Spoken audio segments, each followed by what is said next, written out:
আল্লাহর রাসূল সাল্লাল্লাহু আলাইহি ওয়াসাল্লামের স্ত্রী আম্মা জান আয়েশা সিদ্দিকা রাদিয়াল্লাহু তাআলা আনহা হাদিস শরীফের ভেতরে বলেন, এই পৃথিবীর বুকে সবচাইতে বেশি যেই ব্যক্তিরা জাহান্নামের ভেতরে প্রবেশ করবে তারা হচ্ছে নারীরা।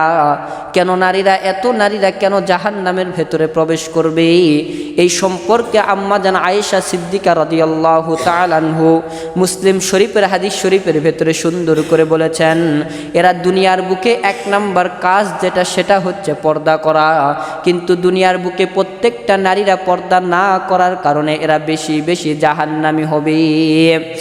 আর এরা জাহান্নামে যাওয়ার আগে, এদের আগে সবচাইতে বেশি যাদেরকে জাহান্নাম দেওয়া হবে এদের সম্পর্কে আল্লাহর রাসূল সাল্লাল্লাহু আলাইহি ওয়াসাল্লাম হাদিস শরীফের ভেতরে বলেছেন, আদ-দাইসু লা ইয়াদখুলুল জান্নাতা, কখনো দায়ুসরা জান্নাতের ভেতরে প্রবেশ করবে না, সর্বদাই দাউসেরা সর্বদাই জাহান্নামের ভেতরে লিপ্ত থাকবে।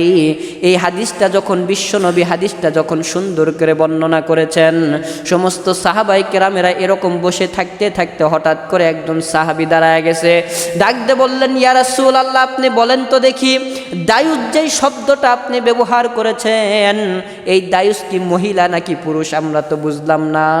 আল্লাহর নবী ডাক দিয়ে বলে, শোনো শোনো, সুন্দর করে তোমরা শুনে নাও, এই দায়ুস কোনো মহিলা নয়, এই দায়ুস তো ওই সম্পর্কে ওই সমস্ত পুরুষেরা যারা নিজের স্ত্রী এবং কন্যাদেরকে একদিনও পর্দার হুকুম দেয় না, দুনিয়ার বুকে সর্বদাই চলাফেরার কথা বলে কিন্তু পর্দা করার হুকুম যাদেরকে দেয় না, এই সমস্ত স্বামীদেরকেই তো আল্লাহ পাক রব্বুল আলামিন জাহান্নামের ভেতরে লিপ্ত করাবেন।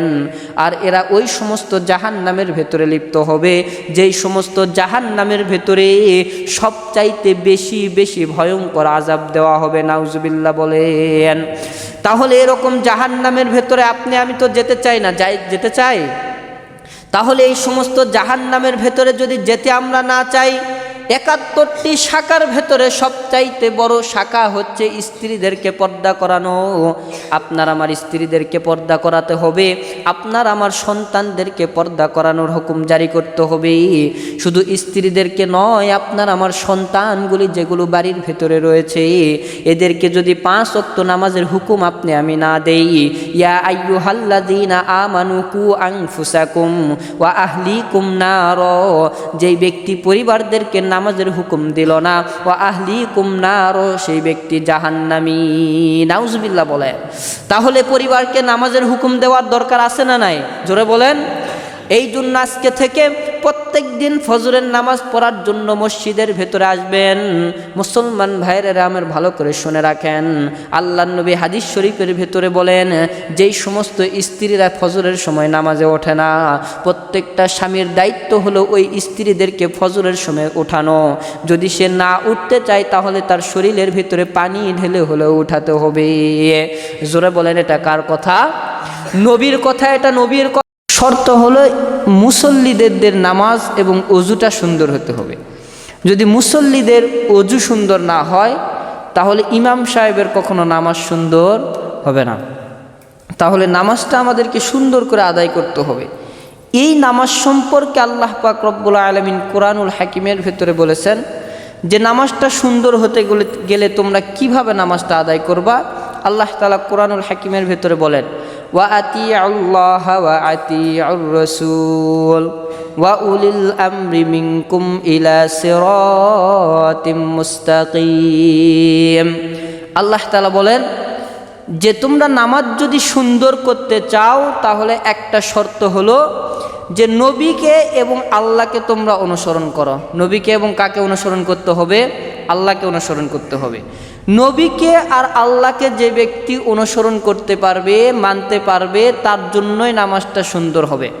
আর যে আল্লাহকে মানতে পারবে না দিল থেকে, তার জন্য নামাজ কখনো সুন্দর হবে না। লা ইলাহা ইল্লাল্লাহ যখন আমরা কালেমা পড়েছি তখন কালেমার প্রত্যেকটা শব্দের ভেতরে একটা করে ব্যাখ্যা আছে। এইটাও আমি আপনাদেরকে বলেছিলাম যে এই কালেমার সাথে আরও 3টি জিনিসকে যোগ করতে হবে। 3টি জিনিসকে যোগ করা ছাড়া কখনো কেউ কালেমা পড়ে মুমিন হইতে পারবে না। 1 নম্বর হচ্ছে জবান দ্বারা উচ্চারণ। 1 নম্বর কি? জবান দ্বারা উচ্চারণ। 2 নম্বর হচ্ছে অন্তর দ্বারা বিশ্বাস।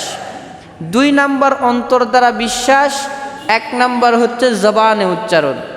এই দুইটা আর কালেমা, এই তিনটাকে যদি কেউ সুন্দরভাবে অন্তরের ভেতরে বিশ্বাস করে নিতে পারে, স্থাপন করে নিতে পারে, তাহলে তার জন্যই নামাজটা সুন্দর হবে।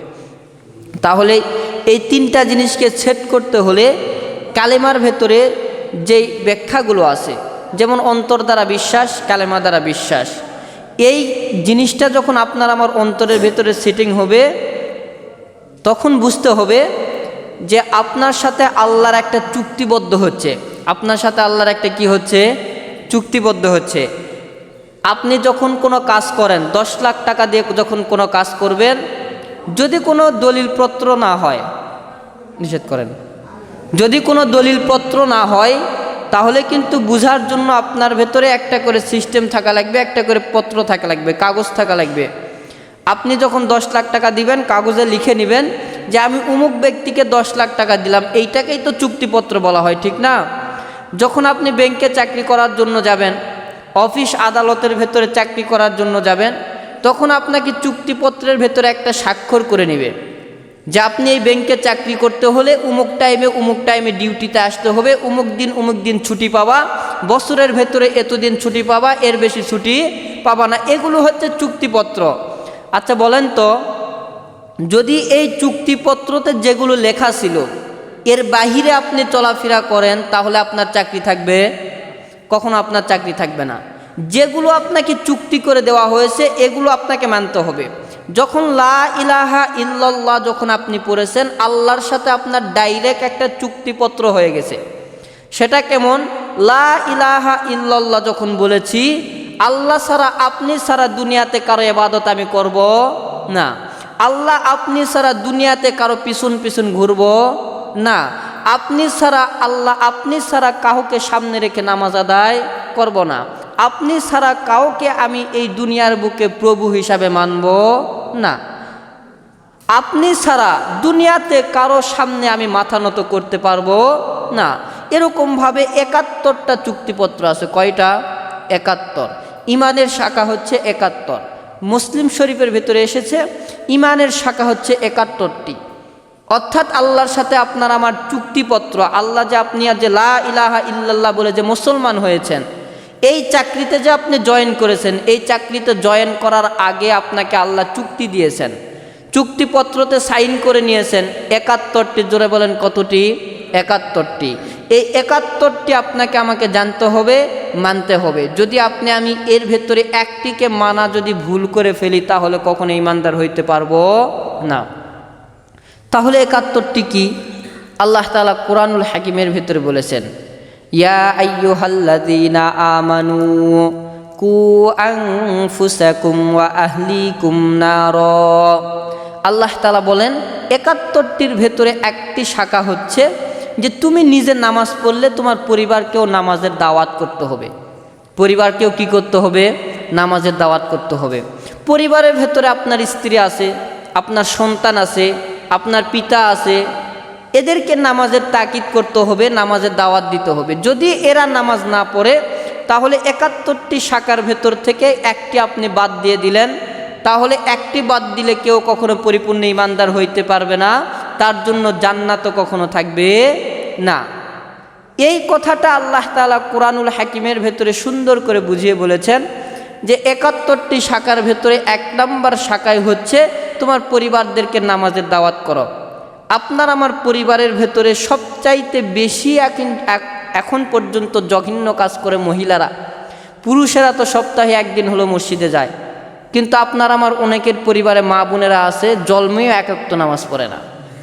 এরকম কি নাই? এরকম অনেক আছে, জন্মেও 1 ওয়াক্ত নামাজ পড়ে না, বৃদ্ধ হয়ে যায় তখন আল্লাহ আল্লাহ জিকির করে, তার আগ পর্যন্ত নয়। এর ব্যর্থতা আল্লাহ তাআলা আপনার স্ত্রীকে ধরবে না, সর্বপ্রথম তার স্বামীকে ধরবে। সর্বপ্রথম কাকে ধরবে? আপনাকে, আমাকে ধরবে। আপনি আমি সপ্তাহে 1 দিনই পড়ি আর 1 ওয়াক্ত নামাজ পড়ি আর 2 ওয়াক্তই নামাজ পড়ি, এই নামাজটা আপনি আমি পড়েছি, কিন্তু আপনার আমার স্ত্রীকে কখনো নামাজের তাগিদ দেই নাই। এই কারণে তো আপনার আমার স্ত্রী নামাজ পড়ে নাই। অথচ এই নামাজ ছাড়া আপনার আমার স্ত্রীর উপরে প্রত্যেকটা আইন একেবারে 144 ধারা, ঠিক না? বাইরে যেতে পারবা না, এই অমুক জায়গায় যেতে পারবা না, আমি ছাড়া অন্য কারোর সাথে কথা বলতে পারবা না, আমি ছাড়া অন্য কারোর সাথে প্রেম করতে পারবা না। নামাজে যদি এরকম আইন না থাকে তাহলে প্রেম করলে কিসের আইন? এই দিকে ঠিকই আছে আপনার আইন 144 ধারা, আর নামাজের ভেতরে আপনি একদিনও বললেন না স্ত্রীকে নামাজ আদায় করো, তাহলে আল্লাহ আপনার স্ত্রীরা আগে ধরবে না আপনারা আগে ধরবে? আপনারা সর্বপ্রথম ধরবে।